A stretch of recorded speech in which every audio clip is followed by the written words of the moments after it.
Good morning. हम gases state पढ़ रहे थे। गैसेस स्टेट में हमने लॉ पढ़ लिए थे, जो लॉ अपने आदर्श समीकरण बना रहे थे, पी बराबर एनआरटी वाला। उसके बाद हमने गैसों का अणुगति सिद्धांत पढ़ा था। गैसों का अणुगति सिद्धांत पढ़ा था, जो भी सभी नियम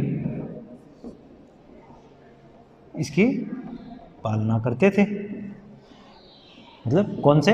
बॉयल्स हो गया, अवोगाद्रो हो गया, या फिर चार्ल्स हो गया। इन्हीं से हमने ये पी बराबर एनआरटी बनाया था। फिर यहाँ से भी एक हमारे पास समीकरण बना था, वो पी बराबर 1/3 mn v² बना था। ठीक है, ये बन गया। अब यहाँ से हम देख रहे हैं कि ये हमने सब आदर्श गैस के लिए बना दिया। इसने कुछ अपनी पोस्टुलेट्स बनाई थी। जैसे कौन कौन सी थी? सबसे पहले इसने क्या माना था? अणुगति सिद्धांत ने कुछ अभिक्रियाएं मानी थी। उसमें से ये माना कि गैस जो है वो छोटे छोटे कण, जो उसमें जो छोटे छोटे कण होते हैं उसे हम क्या बोलते हैं? अणु बोलते हैं।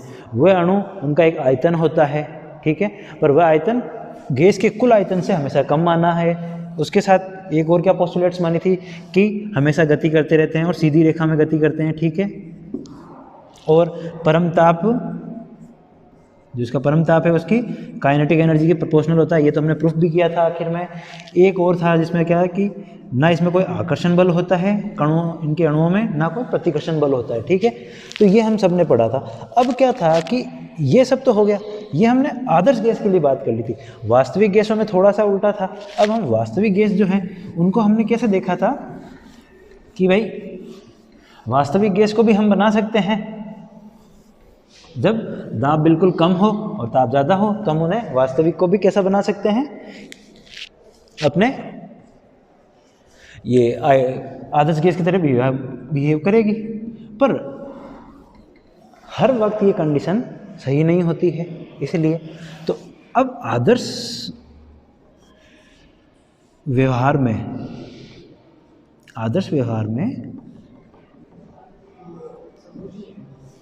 विचलन आएगा। क्यों? क्योंकि हमने जो पढ़ा था वो पीवीटी, इन्हीं का ही तो इफेक्ट पड़ा था गैस पर,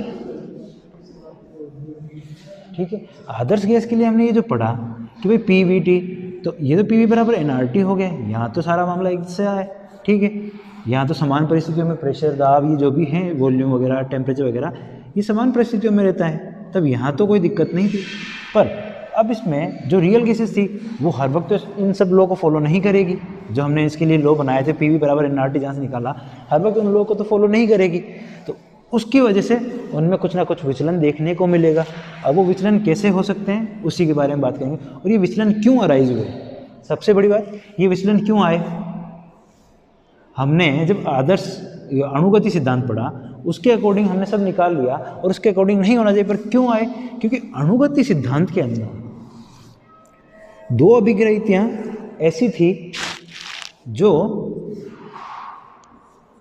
इनके गैसों के आदर्श व्यवहार में विचलन का कारण बनी। एक कौन सा था? सबसे पहली कौन सी थी? अणुगति सिद्धांत ने क्या माना था कि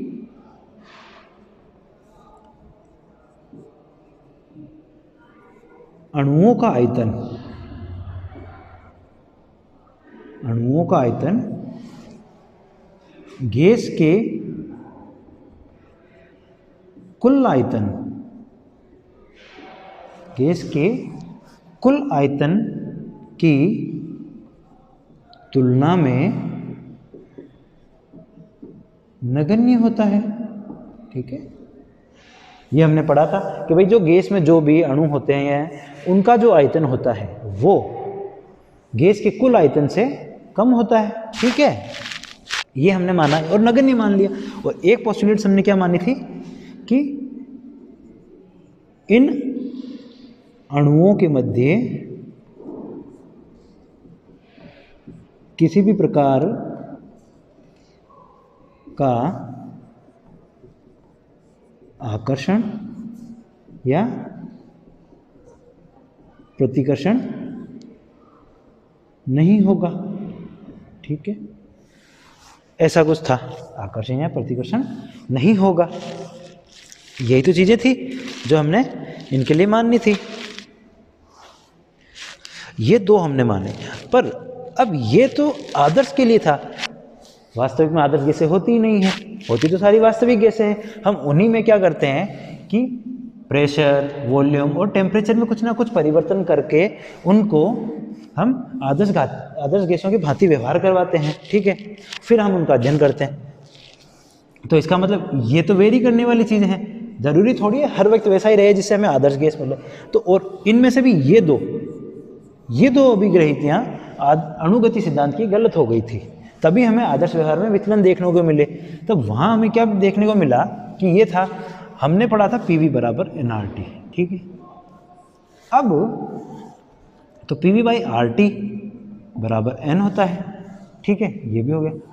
अब यहाँ क्या हुआ कि जैसे विचलन मिला, तो अब विचलन का मतलब उस विचलन को हम किससे दर्शाएं, तो हमने एक कांस्टेंट लिया z बराबर PV बाई RT, ठीक है। z बराबर PV बाई RT। हमें आदर्श गैसों में विचलन देखने को मिला। विचलन किन की वजह से मिला? इन दो कारणों की वजह से। जो इसकी अभिग्रहिता थी, इन दो अभिग्रहितों में ये कुछ ना कुछ गलतियां थी, तो इस वजह से हमें आदर्श गैस में विचलन देखने को मिला। उस विचलन को हमने किससे डिनोट किया? z बराबर PV अपॉन RT से। z यहाँ पर क्या है? संपीड्यता गुणांक। क्या है? संपीड्यता गुणांक। कंप्रेसिबिलिटी कोफिशिएंट बोल देते हैं या फैक्टर बोल सकते हैं, ठीक है। ये क्या चीज़ थी? कंप्रेसिबिलिटी फैक्टर क्या था, ठीक है। ये क्यों? इसका मतलब ये था, अब ये आया, इसी ने हमारे को इस आदर्श व्यवहार में विचलन के बारे में बताना शुरू किया, ठीक है। अब जैसे ये था, तो अब इसमें बात हुई कि z क्या था? Compressibility factor. इसका मतलब संपीड़िता का मतलब क्या हुआ? संपीड़ित करना, कंप्रेस करना। गैस कंप्रेस करना मतलब उस पर प्रेशर लगाना। अगर उस पर हम प्रेशर लगाएंगे तो अब उसके टेम्परेचर में भी चेंज होगा, उसके वॉल्यूम में भी चेंज होगा गैस के, उसका प्रेशर तो वैसे ही चेंज हो रहा है, तो इसकी वजह से ही तो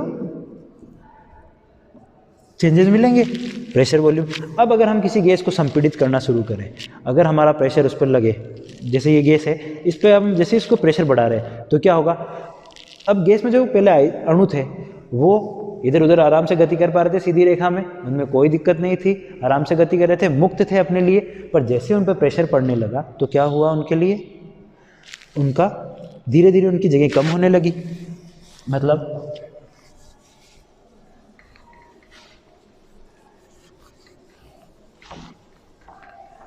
ये सिस्टम था, ठीक है, इस पर हमने प्रेशर लगाया, तो यहाँ थी पहले गैस, जैसे ही इस पर प्रेशर लगने शुरू हुआ तो अब ये इस जगह पे आया है L दूरी तय करके। तो जो अणु यहाँ पहले खुले खुले थे वो अब क्या हो रहे हैं? नज़दीक नज़दीक आने लगे हैं, ठीक है। ये नज़दीक नज़दीक आने लगे, नज़दीक नज़दीक आने लगे हैं। अब आप देख रहे हो नज़दीक नज़दीक आने लगे, तो इनके वॉल्यूम में, पहले इनका वॉल्यूम यहाँ था, इतना ज़्यादा था, ये इसका V फर्स्ट था, ये इसका V सेकंड है। जैसे इस पर प्रेशर लगा तो ये इनका वॉल्यूम यहाँ आया, वॉल्यूम घटने लगा है। हो सकता है इस जगह पे अब इसमें टेम्परेचर बढ़ सकता है, घट सकता है, हम अभी इस पे बात नहीं करेंगे। पर इसकी वजह से क्या हुआ? इनका आयतन में कमी हुई। संपीड़ित होने से गैस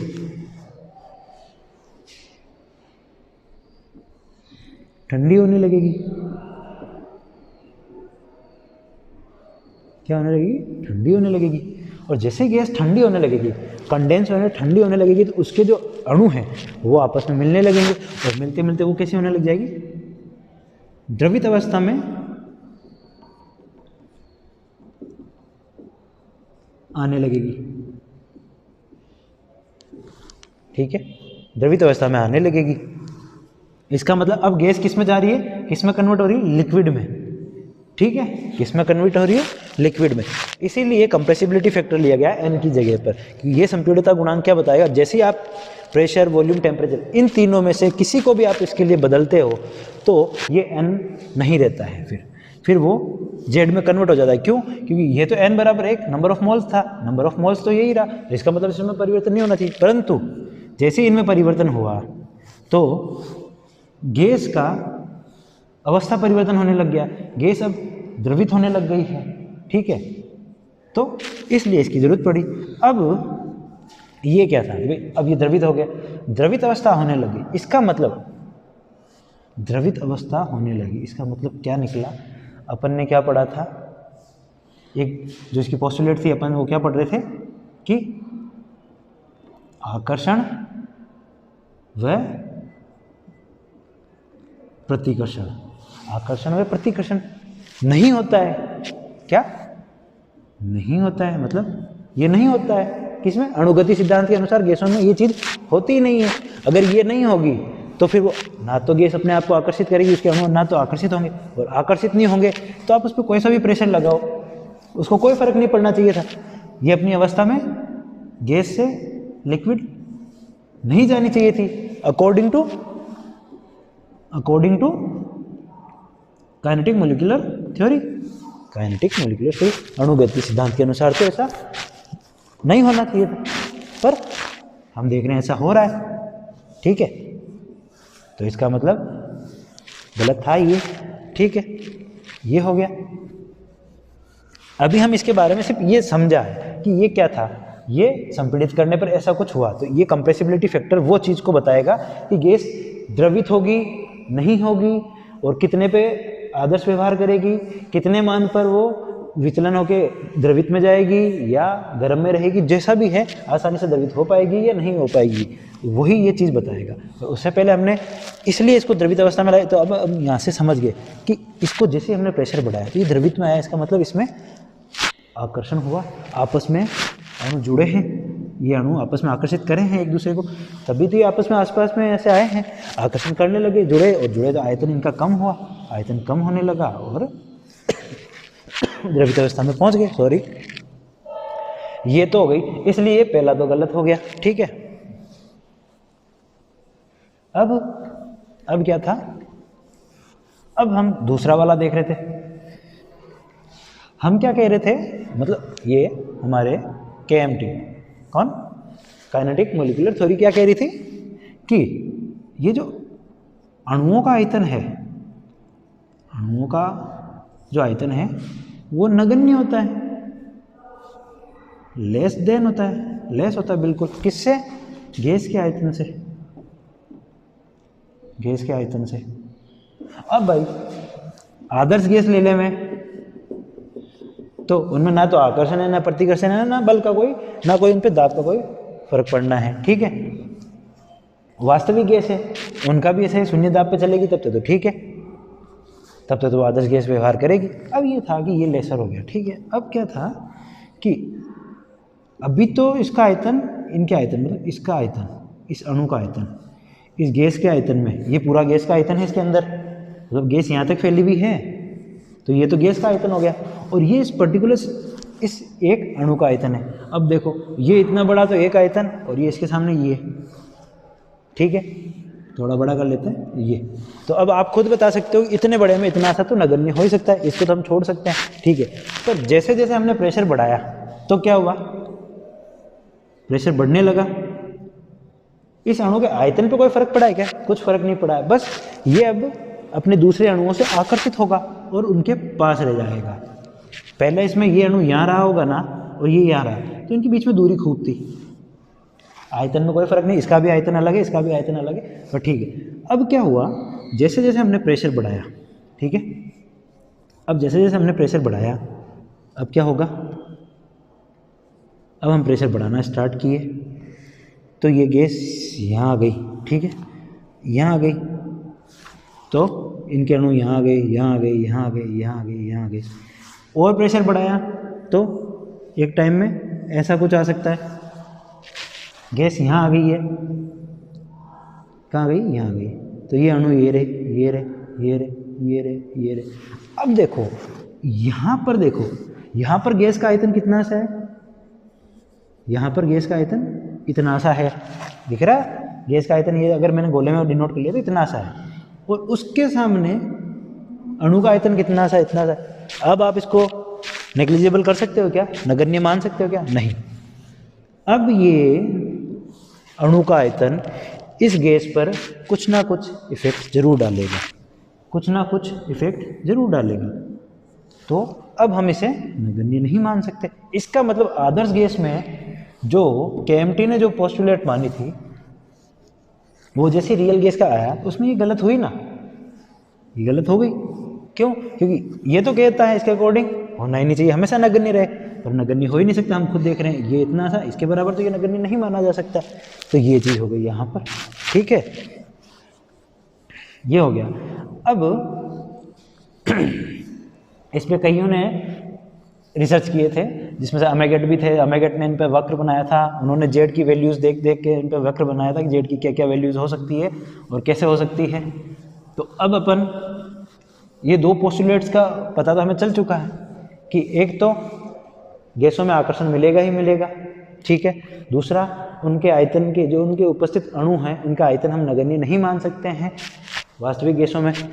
हाँ, वो आइडियली बिहेव कैसे करेगी वो एक अलग मैटर है, उसके लिए हम कंप्रेसिबिलिटी फैक्टर देखेंगे कि उसका कंप्रेसिबिलिटी फैक्टर क्या होगा। अब ये कंप्रेसिबिलिटी फैक्टर जो है जेड, ये जेड या तो 1 हो या 1 से ज़्यादा होगा या 1 से कम होगा, ठीक है, ये 3 हो सकते हैं। जब z बराबर 1 हो जाए, z बराबर जब 1 हो जाए तो क्या हो जाएगा, PV/RT बराबर जो z है अगर वो 1 हो जाए तो PV/RT बराबर 1। ये चीज़ हम आदर्श केस में भी देखते हैं कि PV बराबर RT होता है, अगर n क्या हो जाए, 1 हो जाए, तो यहाँ से भी दिया रहा है PV बराबर RT। मतलब कोई भी वास्तविक गैस है अगर उसके लिए संपीड़िता गुणांक का मान 1 रहे तो वह आदर्श गैस की भांति व्यवहार करेगी, ठीक है, आदर्श गैस की भांति व्यवहार करेगी, ठीक है। अब ये देखते हैं PV/RT, ठीक है, ये जो भी है इसकी वैल्यू 1 से ज़्यादा है, जेड का मान 1 से ज़्यादा हो, मतलब ऐसा कुछ होगा, मैं ऐसा लिख सकता हूँ कि जेड का मान इनसे जेड का मान ज़्यादा होगा। तो अब क्या PV बराबर RT बोला जा सकता है? नहीं बोला जा सकता। ऐसा इसमें है PV/RT बड़ा Z। क्या यहाँ पर PV/RT बोला जा सकता है? नहीं बोला जा सकता। मतलब यहाँ प्रेशर वॉल्यूम या टेम्परेचर, प्रेशर वॉल्यूम या टेम्परेचर, इसको इसलिए नहीं ले रहे हैं क्योंकि ये तो गैस कांस्टेंट है, ठीक है। इनमें से कोई एक किसी बाकी दो पर हावी रहेगा, प्रेशर वॉल्यूम और टेम्परेचर। इनमें कुछ ना कुछ परिवर्तन हो चुका है या यह आदर्श गैस के अकॉर्डिंग नहीं है, जहाँ मतलब तीनों एक समान परिस्थितियों में नहीं है, इसका मतलब इनमें कुछ ना कुछ परिवर्तन हो चुका है, इसीलिए ये एक दूसरे के बराबर नहीं होंगे और यहीं से क्या मिलना शुरू हो जाएगा, हमें आदर्श व्यवहार में विचलन प्राप्त होगा, ठीक है, आदर्श व्यवहार में विचलन प्राप्त होगा यहाँ से।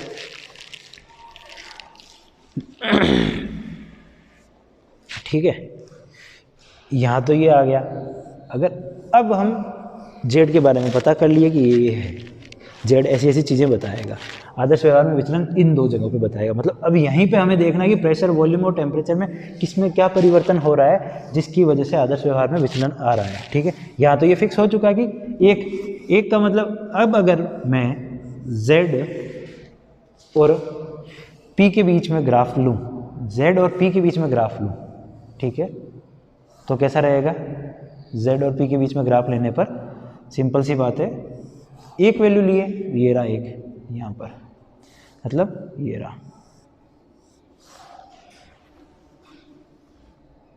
कैसा ग्राफ दिखाएगा? पैरेलल या समानांतर, समानांतर ग्राफ किसके? प्रेशर के। प्रेशर आप कितना भी बढ़ा दो, जेड की वैल्यू उसके लिए हमेशा एक ही रहेगी। जब जेड की वैल्यू एक रहेगी तो वो आदर्श गैस के भांति व्यवहार करेगा, ठीक है। उस वक्त में प्रेशर की वैल्यू क्या है? यहाँ प्रेशर की वैल्यू क्या है? 0। यहाँ 1 2 3 जो भी होगा, 1 2 3 4 एटीएम जो भी जैसे चलते जाए तो ये रहा। पर आदर्श गैस के भांति व्यवहार करने के लिए दाब होना चाहिए, दाब होना चाहिए। कैसा होना चाहिए दाब? आदर्श गैस के लिए कैसा दाब होना चाहिए? 0, शून्य दाब। जैसे शून्य दाब होगा, जेड बराबर 1 रहेगा, वो आगे तक कहीं तक भी चले जाओ, प्रेशर कितना भी बढ़ा दो उसका मान 1 ही है, और ये शून्य दाब पर ही आदर्श गैस की भांति व्यवहार कर गई। इसलिए इसका ग्राफ तो ऐसा होगा। ये ग्राफ अमेगेट ने लिया था, इसे अमेगेट का ग्राफ भी कहा जाता है। इसके नीचे इसकी वैल्यू टूटेगी, इसके नीचे इसकी वैल्यू बढ़ेगी, ठीक है। अब बढ़ने और घटने वाली यहीं से देखना है कि प्रेशर बढ़ाने के साथ साथ कौन सा ग्राफ ऐसे विचलन ऊपर की तरफ दिखाएगा, थोड़ा नीचे जाके ऐसे दिखाएगा, कुछ गैसें ऐसे दिखाएगी, कुछ गैसें सीधे ऊपर की ओर दिखाएगी, ऐसा कुछ ये ग्राफ आएंगे ऐसे कुछ। ये गैसें कौन सी होगी? ये गैसें कौन सी होगी? वह गैसें जिनका मान जेड 1 से ज़्यादा होगा, 1 से ज़्यादा होगा, ठीक है। कंप्रेसिबिलिटी फैक्टर 1 से ज़्यादा होगा। प्रेशर बढ़ा दिया है, कंप्रेसिबिलिटी फैक्टर से दूर जाती जा रही है, यहाँ वाला तो हो गया। अब उनके लिए वाली बात हो जाएगी जो अमेगेट ने समझाया था कि अब वो गैसें कौन सी है जो विचलन दिखाएगी और किस पे दिखाएगी। तो अब हम इनको ही देखते हैं कि जब इसके लिए तो ग्राफ आपको दिख गया, Z और P के बीच में कैसा होगा? ऐसा होगा।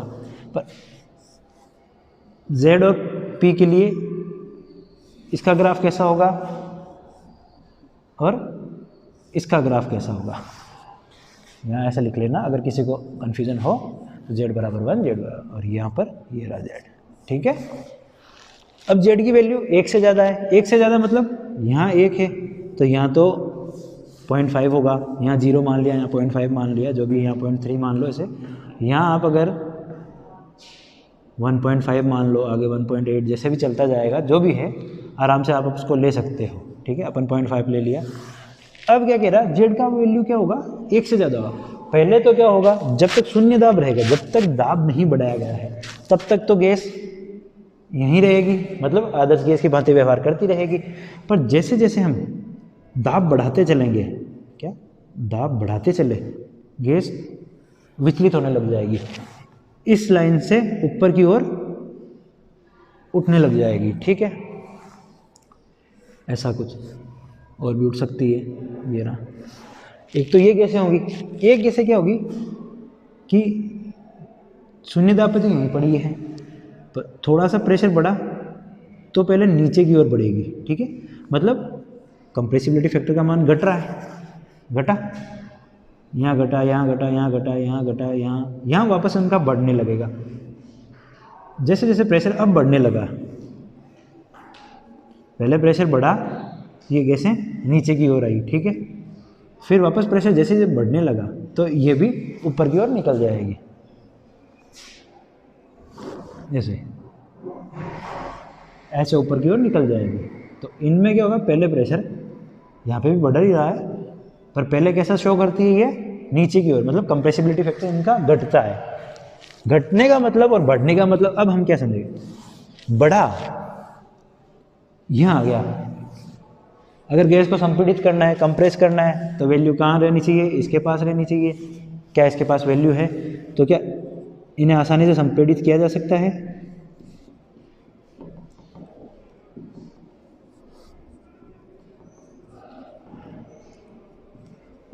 आसानी से संपीड़ित नहीं होती है, क्या है, आसानी से संपीड़ित नहीं होती क्योंकि इनका मान बढ़ जाता है और इनको फिर हम आसानी से संपीड़ित नहीं कर सकते हैं। ऐसी गैसें क्या कहलाती है, स्थायी गैसें कहलाती है, स्थायी गैसें कहलाती है। कौन सी, जैसे हीलियम, हाइड्रोजन, नियोन, ऐसी गैसें, नाइट्रोजन, ये कुछ ऐसी गैसें हैं। दाब बढ़ा दो, जैसे दाब बढ़ेगा तो ये एकदम से इनमें डेविएशन दिख जाएगा ऊपर की ओर, विचलन दिख जाएगा, ऊपर की ओर बढ़ जाएगा इनका मान, और जैसे ही बढ़ जाएगा तो फिर इनको संपीड़ित करना मुश्किल है, ये संपीड़ित आसानी से हो ही नहीं सकती। तो इनकी संपीड्यता गुणांक, इनका संपीड्यता गुणांक Z क्या हो गया है, संपीड्यता गुणांक क्या हो गया है, घट गया है। क्या हो गया है, घट गया है। अब आपको यहाँ लग रहा है बढ़ा हुआ, यहाँ लग रहा है घट गया है। संपीड्यता, संपीड्यता गुणांक मतलब क्या हुआ, किसी की संपीड़ित होने की क्षमता। क्या ये संपीड़ित हो सकती है, हो ही नहीं सकती, उस दाब पे हो ही नहीं रही है, तो इसका मतलब ये घट गया है, संपीड्यता गुणांक घट गया है। अब यहाँ क्या है, ये आसानी से संपीड़ित हो सकती है, आसानी से संपीड़ित हो सकती है। तो ऐसी गैसें क्या कहलाती है, अस्थायी गैसें कहलाती है। जैसे O2, CO2, SO2, ETC, ठीक है, NH3 भी ले लो, तो ये सब, तो इनके एग्जाम्पल ये हो गई। अब यहाँ से ऐसे पूछा जा सकता है, कंप्रेसिबिलिटी फैक्टर के लिए ऐसे पूछा जा सकता है कि इस पर क्या हुआ है, इन पे क्या हुआ है, क्या काम करता है, संपीड़ितता गुणांक क्या बताता है। संपीड़ितता गुणांक किसी भी गैस के संपीड़ित होने की टेंडेंसी या उसकी प्रवृत्ति को बताता है कि अगर संपीड़ितता गुणांक का मान 1 रहा तो वो गैस आदर्श गैस की भांति व्यवहार करेगी, उससे कोई मतलब नहीं है, उसमें किसी भी प्रकार का आकर्षण नहीं होगा, किसी भी प्रकार का प्रतिकर्षण नहीं होगा, वो आप प्रेशर जितना बढ़ाओ बढ़ा लो, वो वहीं का वहीं रहना है, ठीक है। ऐसी गैस ये हो गई, होती कोई है नहीं असल में, हम सिर्फ रियल गैस को ही यहाँ लाते हैं, उसका ये मान 1 के आसपास ही रखना चाहते हैं, लगभग 1, ताकि वो आदर्श गैस की भांति व्यवहार करे और हम उस पर अध्ययन कर पाए। होता नहीं तो वास्तविक गैस में क्या होता है, एकदम से हमने जैसे प्रेशर बढ़ाया, हाई प्रेशर पे चले गए, हाई प्रेशर पे जाते ही क्या होता है कि पहले तो ये यहाँ तो 0 के करीब तो आदर्श गैस की भांति व्यवहार करती है, पर जैसे ही प्रेशर बढ़ा एकदम से इनका मान ऊपर की ओर निकल गया। ऊपर की ओर निकल गया मतलब जेड से कुछ ज़्यादा हो गया है, 0.5 0.8 तक चला गया है। अब तो फिर वो गैस, उसको हम वहाँ से वापस संपीड़ित करने के लिए प्रेशर खूब बढ़ाते हुए, पर वो तो ऊपर जा रहा है, तो अब उनसे हम संपीड़ित कर सकते हैं क्या, प्रेशर से तो हम उसको अब संपीड़ित नहीं कर सकते, क्योंकि जैसे ही हमने प्रेशर बढ़ाया, हमने सोचा प्रेशर बढ़ेगा संपीड़ित हो जाएगी, पर ऐसा नहीं हुआ है उसमें, ठीक है। तो वो आसानी से संपीड़ित नहीं हो रही। वो गैसें क्या कहलाती है, स्थायी, स्टेबल गैसेज होती है वो, ठीक है, स्टेबल गैसेज होती है। ये मोस्टली कौन सी है, लगभग जिनका वैलेंस ऑयल वाला पूरा इलेक्ट्रॉन कॉन्फ़िगरेशन कंप्लीट होता है। नोबल गैसेज वाले भी तो आ गए, हीलियम, नियॉन, ये भी तो आ गए, नोबल गैसेज हो गए। अब हम आगे इस पर, अब इसमें क्या होता है, प्रेशर तो इसमें भी बढ़ा है, पर इसमें प्रेशर ज़्यादा हाई नहीं करा है, हमने प्रेशर को मॉडरेट रेंज पर रखा है।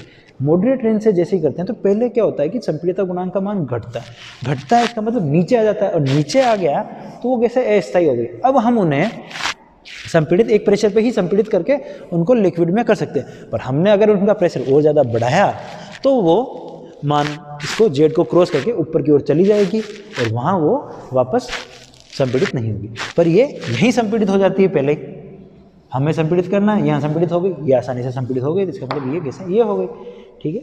ये हमने आदर्श के इसके व्यवहार में विचलन पढ़ा।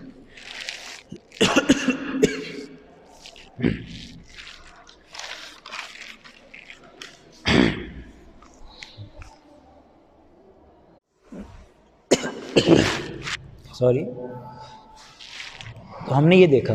अब यहाँ से हमें 2 चीज़ें तो समझ आ गई। क्या समझ आ गया कि अगर हाई प्रेशर रहा, क्या रहा, हाई प्रेशर रहा, तो आदर्श व्यवहार में विचलन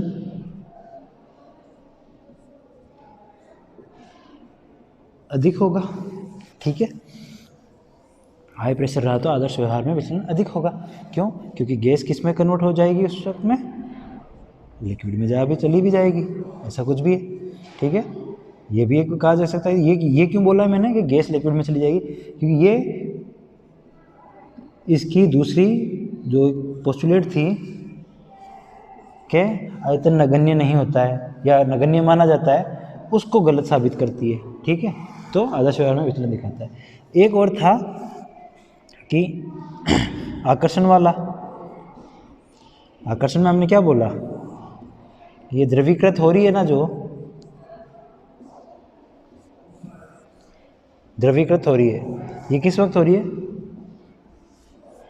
high pressure to low pressure, high pressure to low pressure जा रही है, तब ये गैसें द्रवीकृत हो रही है। हाई टू लो जा रही है, हाई प्रेशर से लो प्रेशर की तरफ जा रही है। ये हाई प्रेशर से लो प्रेशर वाला हमने कहीं पढ़ा है?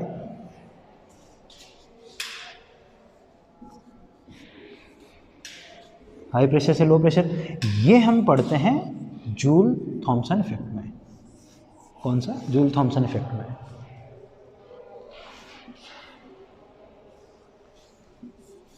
किस में पढ़ते हैं हम? जूल थॉमसन इफेक्ट में। इसमें तो पढ़ते हैं कि क्या पढ़ते हैं, कहीं पढ़ा हो तो, ये ऐसा कुछ है। एडियाबेटिक प्रोसेस में high pressure to low pressure की तरफ जब गैस विस्तृत होने लगती है, हाई प्रेशर से लो प्रेशर की ओर जब गैस विस्तृत होने लगती है, तो गैस क्या होने लगती है, ठंडी होने लग जाती है। ठंडी होने लग जाती है मतलब हाई से लो की तरफ जाती है, ठंडी होने लग जाती है। इसका मतलब इनमें गैसों में क्या हो रहा है, द्रवीकरण हो रहा है। ये द्रवीकरण कैसे हो रहा है? आकर्षण की वजह से हो रहा है। किसकी वजह से हो रहा है? आकर्षण की वजह से हो रहा है। तो जूल थॉमसन इफेक्ट भी किसका उदाहरण है? जो दूसरी पोस्टुलेट को गलत करने के लिए जूल थॉमसन भी काफ़ी मददगार होता है। दूसरी जो पोस्टुलेट थी कि आकर्षण प्रतिकर्षण नहीं होते, उसको कौन गलत करता है? जूल थॉमसन करता है। उसने क्या बोला कि भाई मैं निर्वात में ले लेता हूँ, रुद्धोष्म प्रक्रम पे जब हाई प्रेशर से लो प्रेशर की ओर गैस जब जाने लगती है तो वो ठंडी हो जाती है, ठीक है।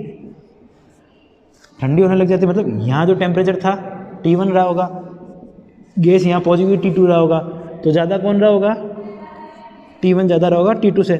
मतलब हाई प्रेशर की तरफ से लो की तरफ गई तो प्रेशर क्या रह गया? लो। तो उच्च दाब व निम्न ताप पर भी गैसें ठंडी होती है, द्रवीकरण में जाती है, इसलिए वो आकर्षण व प्रतिकर्षण वाले नियम को गलत साबित करने में कौन कारगर साबित होता है? जूल थॉमसन इफेक्ट, क्योंकि इसने ऐसा कुछ बताया। ये हो गया यहाँ पर 10 का चला गया।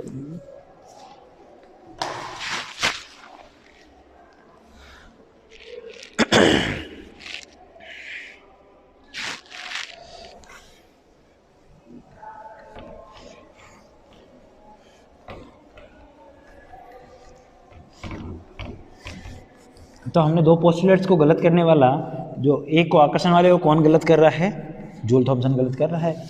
वो बता रहा है कि ऐसा होता है।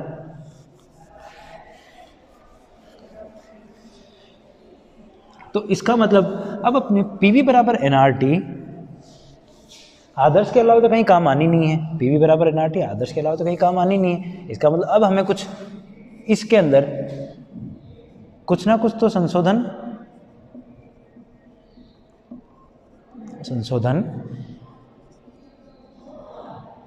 करेक्शन करने पड़ेंगे, कुछ ना कुछ तो करेक्शन करेंगे। अब वो करेक्शन कौन करेगा? वो करेक्शन करेगा अपने वन डर वॉल करेगा। कौन करेगा? वन डर वॉल करेगा। वो बोलेंगे कि भाई मैं रियल गैस के लिए एक ऐसा समीकरण बनाऊंगा जो हर परिस्थिति में हर रियल गैस पे लागू होगा, ठीक है। उससे पहले एक और चीज़ देख लेते हैं अपन। अगर ये जो है इसमें अगर मैं प्रेशर तो इसमें हाई है ही है, प्रेशर तो इसमें हाई है, अगर इसका टेम्परेचर में घटाता जाऊं, अगर मैं इसका टेम्परेचर घटाता जाऊं तो क्या होगा? इसका जो जेड के प्रति झुकाव है जो यहाँ था वो घटकर यहाँ आएगा। धीरे धीरे वो ऐसा कुछ होगा कि इसके समकक्ष हो जाएगा, एक सा हो जाएगा। मतलब जेड की जो वैल्यू 1 है, ये झुकाव है, अगर मैं टेम्परेचर घटा दूँ, हाई प्रेशर के साथ में टेम्परेचर घटाता जाऊँ तो ये झुकाव कहाँ आता जाएगा, नीचे आता जाएगा, और नीचे आते आते कैसा हो जाएगा, आदर्श गैस की भांति व्यवहार करने लग जाएगा। उसके एग्जाम्पल ऐसे हैं, जैसे N2 होता है, N2 का 51 सेंटीग्रेड टेम्परेचर पर वो आइडियली बिहेव करती है, ठीक है। ऐसे ही एथिलीन होती है, वो 624 केल्विन पर ऐसा कुछ बिहेव करती है। यहाँ से हमने क्या कहा, टेम्परेचर आ गया, इसका मतलब वो भी निम्न, तो वह ताप जिस पर दाब की एक नियत परास रेंज, एक फिक्स रेंज के नियत परास के अंतर्गत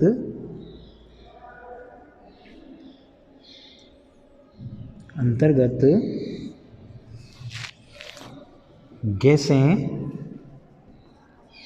आदर्श गैस की भांति व्यवहार करे, क्या कहलाएगा, बॉयल टेम्परेचर कहलाएगा। क्या कहलाएगा, बॉयल टेम्परेचर, टीबी कहलाएगा। अभी हम इसको आगे निकालेंगे। ये टीबी जो है, असल में हम जब वॉन डेर वाल इक्वेशन निकालेंगे तब हमें इस टीबी की वैल्यूज़ पता चलेगी। यहाँ तो हमने ये इसलिए लिखा है क्योंकि हमने देखा कि यहाँ दाब तो हाई था, इसकी एक नियत परास के अंदर हमने अगर किसी का टेम्परेचर बहुत ज़्यादा गिराया तो जिस ताप पे उसको, जो भी ताप था जिस पे वो गिरने लगा, और उसकी वजह से वो कैसा व्यवहार करने लग गई, आदर्श गैस के भांति व्यवहार करने लग गई। ये वाली भी था, आदर्श गैस के भांति व्यवहार करने लग गई।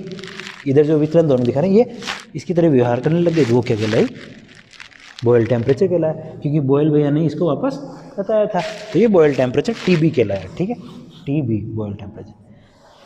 ये तो हो गया ये, ऐसे ही आयतन में भी आएगा, सब आएगा। पर अब हमें पढ़ना क्या है कि भाई ये जो भी कंप्रेसिबिलिटी फैक्टर था ये हो गया, पर अब क्या है, पीवी बराबर एनआरटी या आरटी तो लगना नहीं है, तो अब कौन सा लगेगा।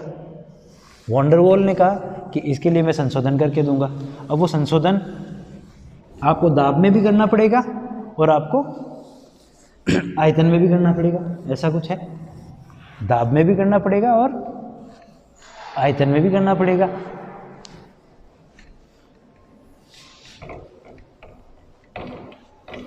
क्योंकि बात तो यही थी, दाब से दबता, आयतन में भी परिवर्तन आता और अणुओं में आकर्षण और प्रतिकर्षण भी रहता, तो आकर्षण प्रतिकर्षण वाला सीन भी रहेगा और दाब से उनका आयतन में भी कमी रहेगी।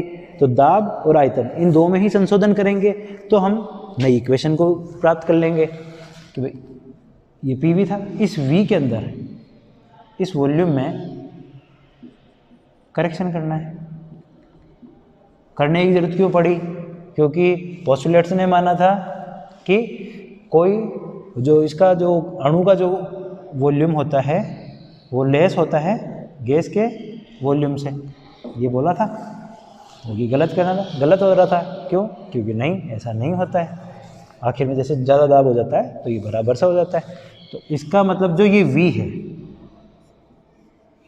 इसमें कुछ ना कुछ, इस V में कुछ ना कुछ जो मेन वॉल्यूम है उसमें से इस अणु का आयतन का फर्क पड़ेगा, वो इसमें से घटेगा बढ़ेगा, जो ये वो इसमें से काम करेगा। मतलब ये जो है अब इसमें ये फर्क डालेगा। अब ये फर्क इसमें कितना डालेगा वो हमें पढ़ना पड़ेगा। क्या होगा वो ही तो हमें पढ़ना है कि वो कितना है, ठीक है।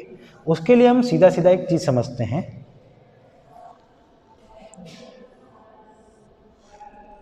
ये है, ठीक है।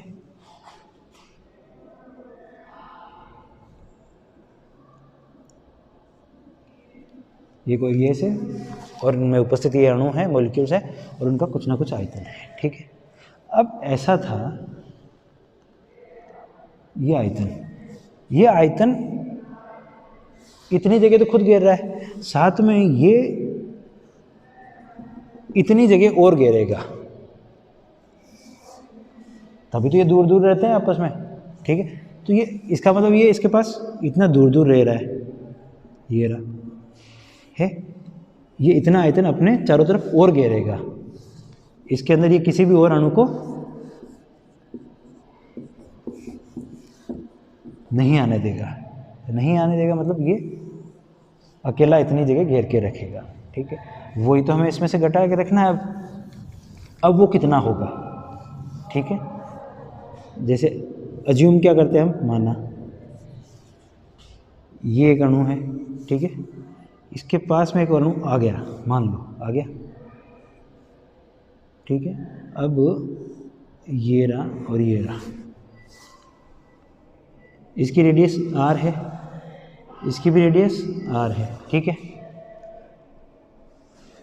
वास्तविक गैस है और वास्तविक गैसों में आकर्षण तो प्रतिकर्षण होता है। इसका मतलब ये अपने पास तो आने नहीं देगा, जो भी है इसमें प्रतिकर्षण भी पाया जाएगा, आकर्षण भी पाया जाएगा। माना आकर्षण से ये पास में आए, तो अब क्या होगा कि इन दोनों को मिला के फिर से एक गोले का निर्माण करना पड़ेगा, ठीक है। ये रहा, क्या हुआ, ये गोले का निर्माण करना पड़ेगा, जिसकी रेडियस कितनी होगी, r होगी। वो r किसके बराबर होगी, दोनों गोलों की रेडियस के बराबर ही तो होगी, ठीक है। ऐसा कुछ हुआ। अब ये जो अणु है ये अपने पास किसी और को आने नहीं देगा, ऐसा हमने कहा है। इसका मतलब वो नहीं आने देगा, तो वो कौन सा आयतन होगा, ये वाला वो आयतन होगा जहाँ पर वो किसी को आने नहीं देगा। ये तो हमने अज्यूम करके हमें निकालना है 2 मॉलिक्यूल के लिए, हम इससे फिर लास्ट में एक जगह पहुँच जाएंगे। आने नहीं देगा मतलब इस आयतन में वो किसी को नहीं आने देगा। और आयतन का फॉर्मूला क्या होता है, 4/3 πr³। मतलब इस आयतन में वो किसी को नहीं आने देगा, ठीक है। तो वो आयतन क्या कहलाएगा, जिसमें नहीं आने देगा, वो क्या होगा, वर्जित आयतन। वर्जित आयतन, उसमें ये आया हुआ है, तो ये है अपवर्जित आयतन। कौन सा आयतन, अपवर्जित आयतन। और हमें किसकी कैलकुलेशन करनी है, अपवर्जित आयतन की कैलकुलेशन करनी है। जो एरिया में नहीं आने देगा उसका आयतन क्या है, उसका वॉल्यूम क्या है, 4/3 πr³, ठीक है। इस r की जगह हम किसको रख सकते हैं, उसको रख सकते हैं 4/3 πr²r³। तो यहाँ से क्या आया है 4/3, ये हम अपवर्जित के लिए ही कैलकुलेट कर रहे हैं, अपवर्जित आयतन के लिए ही कैलकुलेट हो रहा है। तो 4/3, 2 × 2 × 2 कितना हो गया, 8 πr³। तो इस एक गोले का आयतन में पूछूं तो कितना होता है, 4/3 πr³ ही तो होता है, यही तो है, इंटू कितना हो गया 8, मतलब 8v, वॉल्यूम बोल दिया मैंने 8v। 2 मॉलिक्यूल के लिए अपवर्जित आयतन कितना होता है, 2 क्यों, 1 2, 2 मॉलिक्यूल के लिए अपवर्जित आयतन कितना होता है, अपवर्जित आयतन कितना हुआ है 8v। इसको मैंने पूरे वॉल्यूम को v बोल दिया, 8v। तो एक के लिए कितना होगा, एक अणु के लिए अपवर्जित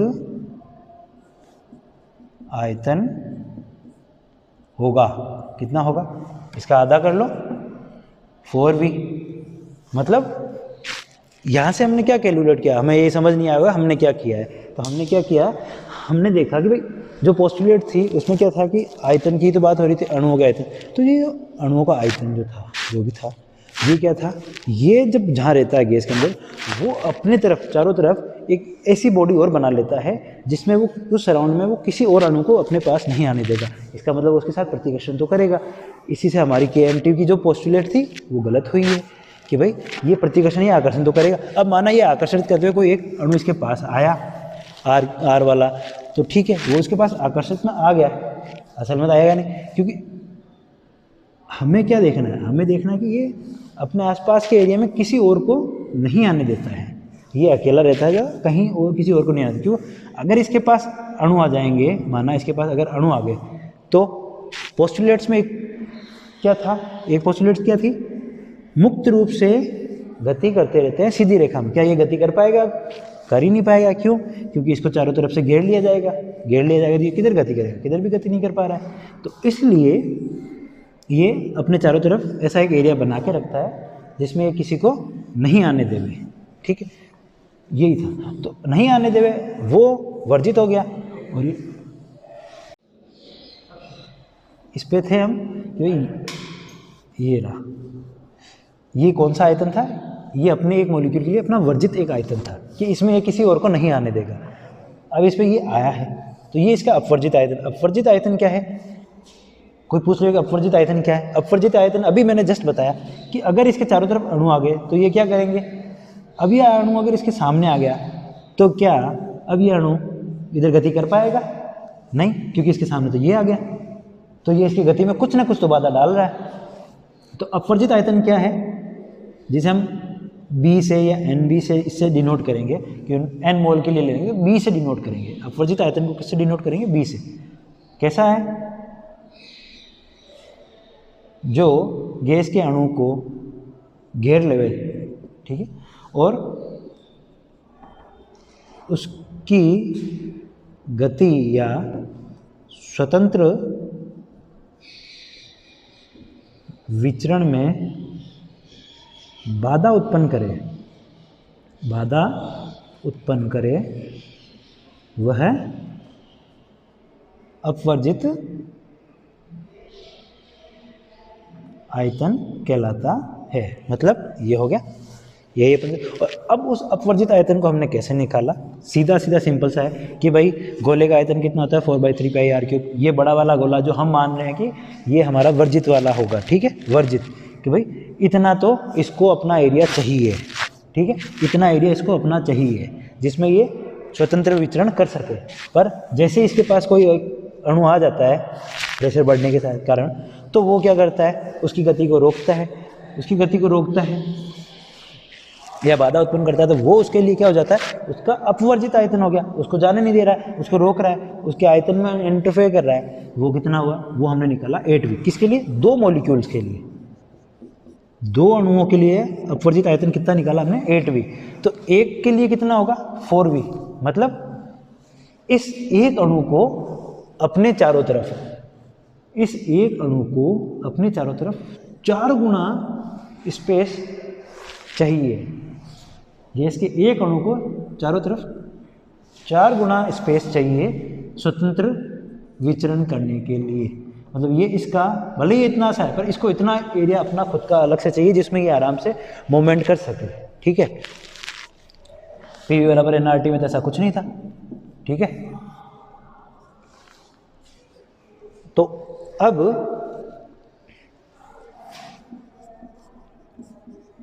प्रति मोल अपवर्जित आयतन,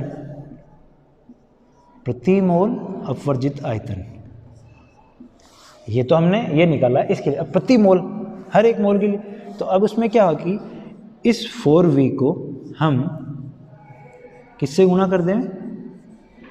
अवागाद्रो नंबर से। किससे? अवागाद्रो नंबर से हम जब इसको गुणा कर देते हैं तो ये B बन जाता है, प्रति मोल है। अब उसमें कितने N मोल होंगे? तो NB हो गया, ठीक है, क्योंकि हमने इस वॉल्यूम को क्या बोला है? अपवर्जित को B बोला है और हमने वही निकाला है, तो हमने इसको बोल दिया B, ठीक है, इसको B बोल दिया है। Na अवागाद्रो संख्या से गुणा कर दिया तो ये हो गया ये। N मोल के लिए निकाल दिया, अगर इसके लिए तो B है, और N मोल के लिए कितना हो गया अभी? ये NB हो गया। मतलब जो हमने लिखा था वॉल्यूम में करेक्शन जो आना चाहिए था PV में, वो यहाँ क्या आएगा? NB आएगा, अपवर्जित आयतन आएगा, क्योंकि इनमें आकर्षण प्रतिकर्षण मिल रहा है। तो इसका मतलब यहाँ करेक्शन में क्या आया है? NB। याद रहेगा ये भाई। अब आप सोचोगे इसमें थोड़े बहुत आप बोर हो रहे हो कि ये क्या हो रहा है, समझ ही नहीं आ रहा है, तो आप देखो इसको बड़ा सिंपलीफाई रखो कि भाई हमें गैस थी, हमें गैसेस स्टेट पढ़ना था, हमने गैसेस स्टेट पढ़ा। हमने गैसेस स्टेट कैसे पढ़ा? आदर्श के लिए पढ़ा और वास्तविक के लिए पढ़ना। तो हम ज़्यादातर आदर्श लेके चलते हैं, तो आदर्श के लिए हमने एक समीकरण भी निकाल लिया था, कुछ नियमों की सहायता से पीवी बराबर nRT। पर फिर थोड़ा सा एडवांस चले तो हमने अणुगति सिद्धांत से भी उन्हीं केसों का अध्ययन किया कि अब ये आदर्श कैसे बिहेव करेगी। तो उसने अपनी कुछ अभिग्रहितियाँ बनाई थी, उन अभिग्रहितियों को लेकर हमने कुछ मानकर एक बॉक्स में एक फॉर्मूला बनाया, तो पीवी बराबर 1/3 mnv² आया। वो भी उन्हीं नियमों की पालना करेगा। ये वो जितने भी नियम थे, ये सब नियम इस अणुगति सिद्धांत वाले समीकरण की भी पालना करेगा। ठीक है, ये हो गया, ये हम यहाँ तक सीख गए थे। पर अब क्या हुआ था कि जब हम वास्तविक में जाके हम एक्सपेरिमेंट करने लगे, तब हमें पता चला कि जैसे दाब, ताप या वॉल्यूम के कुछ भी इनमें वेरी करता है, तो गैसें आदर्श व्यवहार नहीं करती या अणुगति सिद्धांत के सभी पोस्टुलेट्स को फॉलो नहीं कर रही है। तो फिर हमने पाया कि उनमें 2 पोस्टुलेट्स ऐसी थी जिनको ये फॉलो नहीं कर पा रही है। वो दोनों पोस्टुलेट्स के बारे में हमने पढ़ना शुरू किया कि भाई आकर्षण प्रतिकर्षण वाला था एक तो, और दूसरा कौन था? दूसरा अपना था कि आयतन नगण्य नहीं होता है। तो आयतन नगण्य नहीं होता है, तो फिर अब ये क्या बात है? तो वॉन डेर वाल्स ने उस आयतन नगण्य नहीं होने का उसका वॉल्यूम करेक्शन निकाला कि वो अगर नगण्य नहीं है, इसका मतलब कुछ ना कुछ तो होगा। अब वो कुछ ना कुछ कितना होगा, तो उसने ऐसे निकालना शुरू किया। उसने कहा भाई एक वर्जित होता है, मतलब इतना तो अपन मान के चलेगी अपने जगह घेरेगा, तो ये इससे 4 गुना ज़्यादा जगह घेरता है। अगर उसको दबाया गया, आकर्षण से इसके पास आई, तो वो उसकी गति को रोकेगा, वो इसका अपवर्जित आयतन कहलाएगा। रोकने वाला आयतन मतलब ये इतना सा आयतन इसने इसके आगे रोक दिया ना, ये इस देर नहीं जा पा रहा है, तो ये आयतन कितना घेरा, उस आयतन को हमने निकाला। 2 मॉलिक्यूल के लिए 8 वॉल्यूम 8V, तो एक के लिए 4। मतलब इससे हमने क्या पता किया कि एक अणु अपने चारों तरफ 4 गुना का स्पेस लेके चलेगा अगर उसे स्वतंत्र गति करनी है। और हमने उसे आवागाद्रो संख्या से अगर गुणा कर दिया तो वो अपवर्जित आयतन कहलाया, और n मोल के लिए nb। तो अब यहाँ v माइनस nb आ गया। ये हो गया वॉल्यूम में करेक्शन। ठीक है, वॉल्यूम में तो करेक्शन आ गया। अब हम करेक्शन किस में देखेंगे कि भाई ये तो आ गया। अब उसने कहा कि आप वॉल्यूम में तो अंतर देख पा रहे हो, वॉल्यूम और प्रेशर। अब आप प्रेशर जब बढ़ाए, तो वॉल्यूम में अंतर आया था। तो अब इसका मतलब इसके अंदर, प्रेशर के अंदर भी कुछ ना कुछ संशोधन होना चाहिए। क्या? प्रेशर के अंदर भी कुछ ना कुछ तो संशोधन होना चाहिए। अब वो संशोधन क्या था, वो भी वॉन डेर वाल ही बता रहा है। तो उस पर क्या था, उसको भी हम ऐसे ही समझेंगे एक्सपेरिमेंट से ही।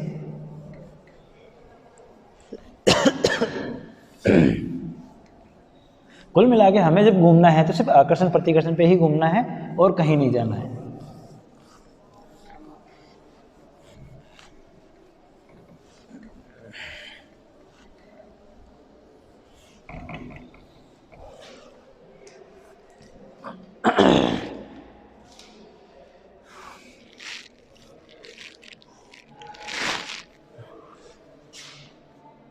पी वी माइनस एन भी तो मिल चुका है हमें, बराबर आर टी लिख दो या एन आर टी लिख दो, जो भी है ये तो मिल चुका है हमें। अब हम इसमें संशोधन देख रहे हैं, दाब में संशोधन। दाब में संशोधन का मतलब, अब दाब में संशोधन का क्या है, ये हमने एक सिस्टम लिया,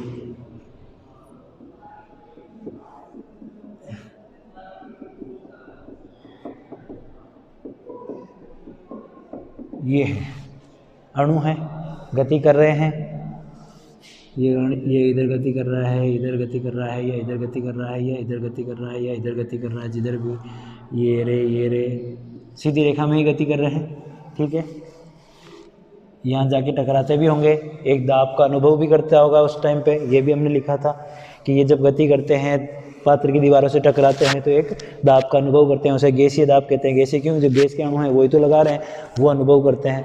पर आदर्श में क्या बोला, गैसीय दाब का अनुभव करते हैं, और उसमें आकर्षण प्रतिकर्षण नहीं था। इसका मतलब ये जो अणु होगा, इसकी जो भी गति थी, उस गति से जाके इस पर टकराया। ठीक है, इस पर टकराया, माना ऐसे इधर किधर भी टकरा गया होगा, तो वो जितनी उसकी गति थी, ठीक है, जितना उसकी गति थी वो पूरी जाके इस पर टकराएगी और वो एक दाब अनुभव करेगा। ठीक है, ये पात्र ये दीवार एक दाब अनुभव करेगी। ये हो गया। पर वास्तविक में क्या था, इनके मध्य आकर्षण या प्रतिकर्षण तो होगा। ठीक है, तो ये यहाँ टक्कर करने जाएगा, ये इसका भाई है, ये इसका भाई है भाई। ये बोला कि नहीं यार तू इधर जाएगा तेरे लग जाएगी, तू मत जा। बहन थी, ये भी बोले कि नहीं भैया तुम इधर जाओगे तो लग सकती है, मत जाओ। मम्मी पापा जो भी हैं, अब आप सबको मान लो, ये सब क्या बोले कि नहीं तुम उधर जाओगे तुम्हारे लगेगी, तुम्हारे चोट लगेगी, तुम खत्म हो सकते हो, कुछ भी हो सकता है तुम्हारे साथ, तो तुम उधर मत जाओ। तो इसका मतलब ये क्या कह रहे हैं, इस पे क्या कर रहे हैं, ये इसको क्या कर रहे हैं, आकर्षित कर रहे हैं ना। इसको कह रहे हैं नहीं मत जाओ तुम उधर, मत जाओ तुम उधर, अपोज कर रहे हैं टक्कर में। तो अब गैसीय दाब वही रहेगा क्या, मैं पीजी लिख दिया जैसे कि, अब गैसीय दाब वही रहेगा क्या, नहीं अब उसमें कुछ कमी आ जाएगी। ठीक है, अब जो भी है उसमें कुछ कमी आई,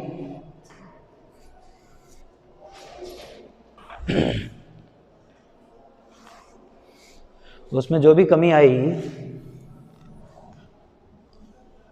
वो कैसे देखेंगे कि ये रहा P बराबर nRT V माइनस एन भी बोल दिया हमने यहाँ पर, माइनस कुछ समथिंग, मतलब P बराबर nRT V minus N B minus कुछ समथिंग। क्यों? क्योंकि अब जो प्रेशर था गैस का, nRT तो ये था ही, पर अब ये इसको आकर्षित कर रहे हैं, इसका मतलब इसको नहीं जाने दे रहे, तो वो क्या होगा, अब ये कौन रोक रहे हैं, ये रोक रहे हैं, तो हम इनकी डेंसिटी बोल सकते हैं, इनकी कंसंट्रेशन बोल सकते हैं। ठीक है,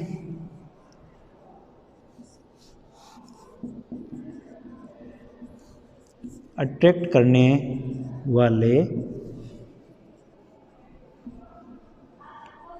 अणुओं की कंसंट्रेशन, अट्रैक्ट करने वाले अणुओं की कंसंट्रेशन क्या हुई है, कुछ ना कुछ तो होगी। क्या हो सकती है, माना कि हम क्या मान ले उनको कि कंसंट्रेशन पूछा है मोल, तो क्या हो गया N/V हो सकती है उसकी, किसी एक की मान लो N/V हो सकती है, और इसकी खुद की भी तो कंसंट्रेशन होगी N/V, ऐसा कुछ है। तो कितना हो गया N²/V²,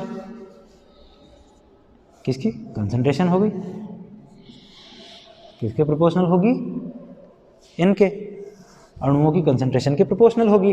ठीक है, तो यह x बराबर यहाँ क्या हो जाएगा, हम उसको हटा देते हैं और कोफिशिएंट लाते हैं AN²/V², मतलब ये जो भी समथिंग था ये कितना है, इतना है।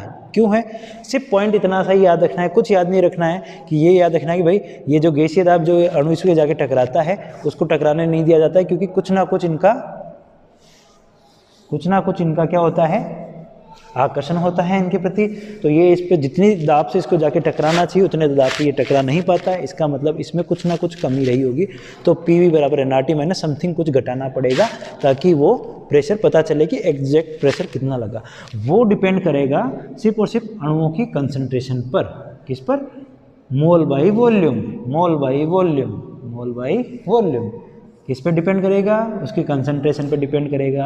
दाब में सिर्फ यही याद रखना है कि उसकी कंसंट्रेशन पे डिपेंड करेगा।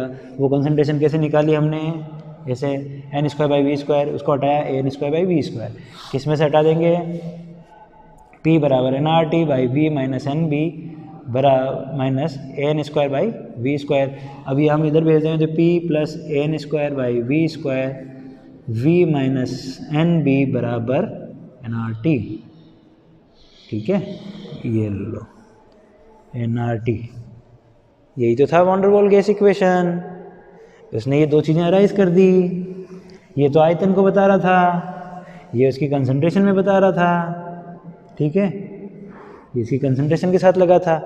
अब हम थोड़ा सा एडवांस चले तो हमें ये A और B तो इनके लिए एक तरह से कांस्टेंट ही तो है, पर ये A और B है क्या, अगर हम देखें तो है क्या।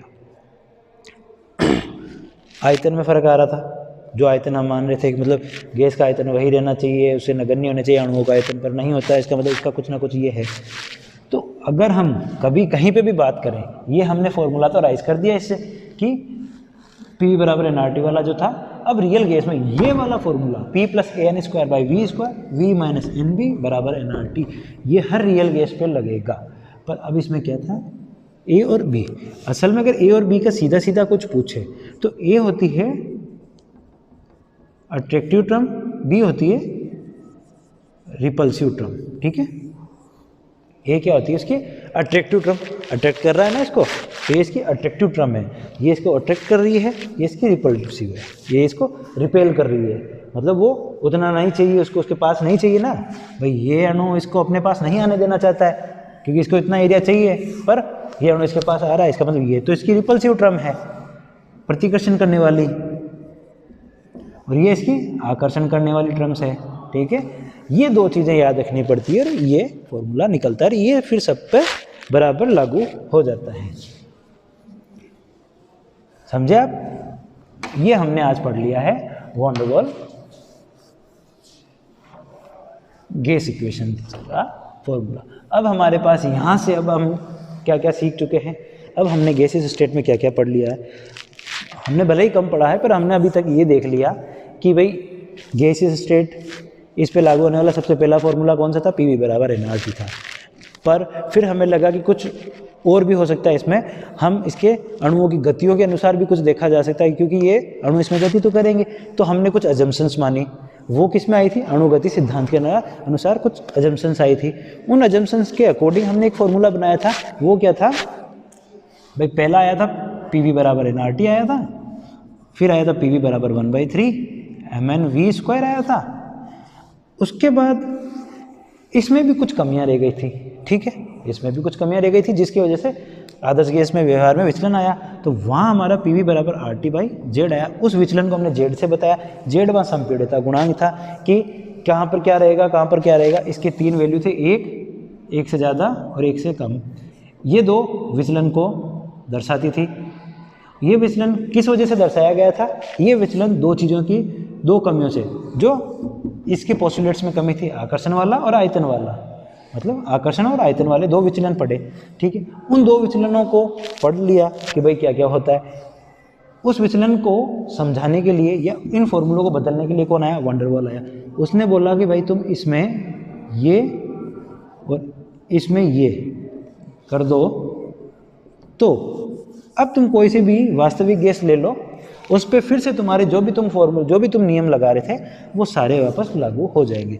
अब अपन नेक्स्ट क्लास में इसके अनुप्रयोग पढ़ेंगे कि भाई अब दाब उच्च रहे कम रहे तब कैसा व्यवहार करेगी गैसें, ठीक है। Okay, thank you.